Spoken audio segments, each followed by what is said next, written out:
কেউ সৎ কেউ এর মতো খুনি কেউ না। স্বৈরাচারী চাই না, আর যাই হোক স্বৈরাচারী চাই। খুশি লাগতেছে, বিজয়ের খুশি।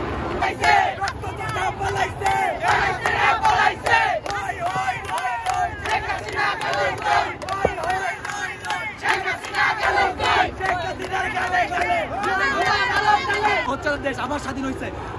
এই যে অর্জুন, এটা ভাই স্টুডেন্টদের অর্জুন, এটা স্বাধীনতার অর্জুন ভাই, এটাই অর্জুন আমাদের ভাই। খুব গর্ব লাগতেছে ভাই। 1971 সালের এরকম মানুষ আছে নাই, 1971 সালের এরকম মানুষ আসছে, এটা বর্জন দেখতেছেন ভাই। আচ্ছা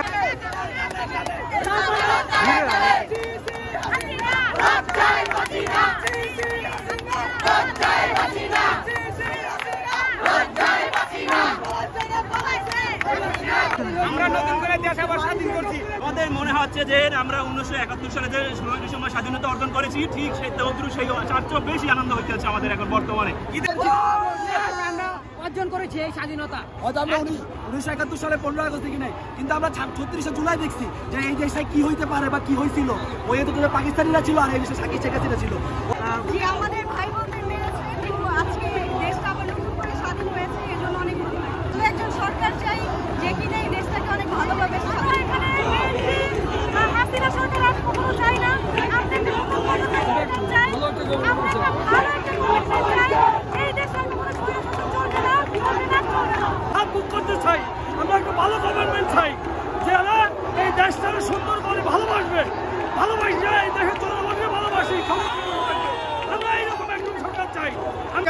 যেখানে আমরা সবাই মুক্ত মনে কথা বলতে পারবো, যেখানে কেউ বাধা দেবে না, কোন দলের লোক এইসব পুলিশের ভয় দেখাবে না, যাতে আমরা নির্বিঘ্নে বাসায় ঘুমাতে পারি। আমাদের যে বক্তব্য সেগুলো যাতে আমরা প্রকাশ করতে পারি, আমরা সেই সরকার চাই। আমরা জালিম সরকার চাই না। সরকার সবার অংশগ্রহণে সুন্দর সরকার চাই, যে সরকার সৎ ও সুন্দরভাবে দেশ পরিচালনা করতে পারে। ছাত্র সমাজের ভূমিকা থাকবে, ছাত্র সমাজরাও মতামত প্রকাশ করতে পারবে।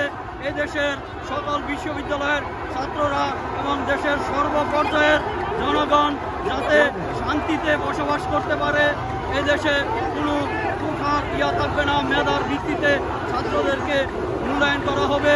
আসলে এইভাবেই হবে, যেটা কি গণতন্ত্র থাকবে, একতন্ত্র যেন সরকার না থাকে। বাংলাদেশ তো একতন্ত্র সরকার হয়ে গেছে, যার কারণে হাসিনা কিন্তু বেশি দিন এই ওদের গদিতে বেশি দিন টিকতে পারেনি। আমরা চাই গণতন্ত্র সরকার থাকুক বাংলাদেশে, বাংলাদেশের জন্য সুস্থ সফল করতে এই বাংলাদেশ সরকার চালাতে পারে, ওই রকম সরকার আমরা ইন ফিউচারে চাই।